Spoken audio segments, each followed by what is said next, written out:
I want to get started by talking about how I came into contact with your music.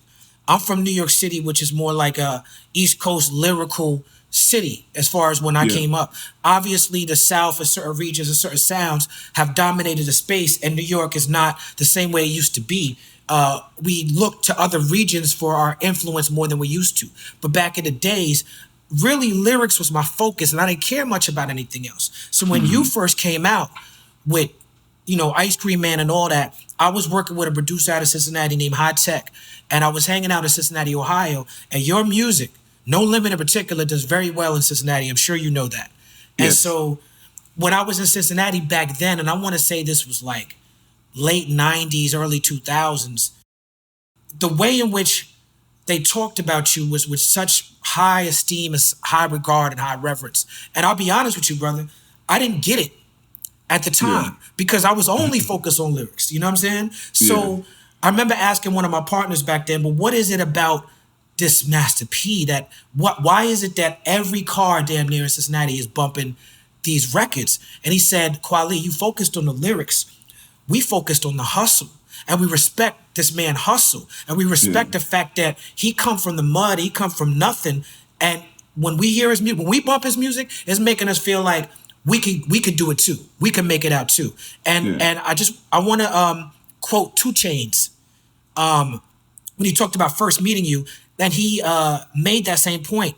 He said, I just want to let him know how he influenced the whole South in hip hop. We used to argue, people like they ain't understand why we appreciated Master P and his music. It was more than that. I felt like it was his grind, his hustle. He actually put music out like every week. I even heard stories about some of the songs never even being mixed before. It was just about giving the fans what they needed. And he's the reason why a lot of us are here, including myself. So I'm asking you, how does it feel to have that wide influence over the culture? Nah, it feel good. I mean, God is good. That mean that you're doing the right thing, and it's never been about me. It's always been about the next generation and me being able to set a standard to where they respect us. Other cultures respect us for our business, respect us for our music. But coming from the South to let the world know that if they could do it, we could do it too. So it's all about starting. Believing in yourself, believing in your team, creating underdogs, creating millionaires. Like you see what my hoodie say, when you the team millionaires. Is for me, it's always been about creating other millionaires. It's just not about me opening the doors for others. And I feel like that's where the game has went for me. I never came in with a selfish attitude.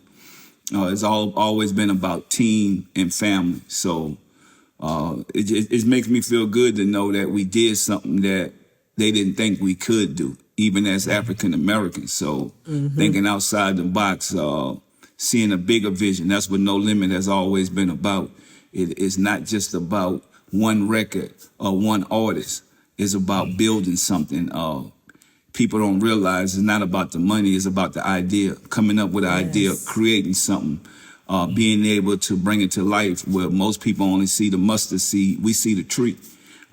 So, it's bigger than me. So I thank all my fans. I thank everybody that believe in me. I thank the culture. I thank the people that came before me, the Lil J's, the Uncle Luke's, the Tony Drapers.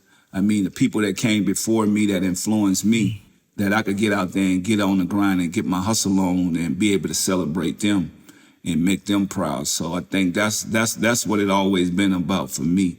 Never been selfish. I can't do this alone. I got to have a great team. So, it's all, basketball has been my life. Basketball got me out the ghetto, got me to college.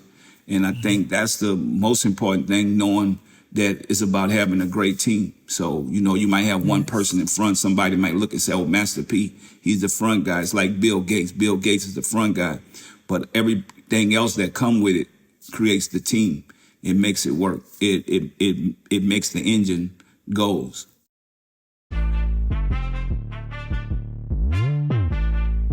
What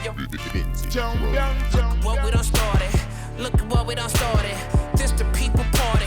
When opportunity knocking, then young nigga move that door. Whoa, get your foot stuck in it, call me young, go get it. ain't can't fuck with it, might as well roll with it.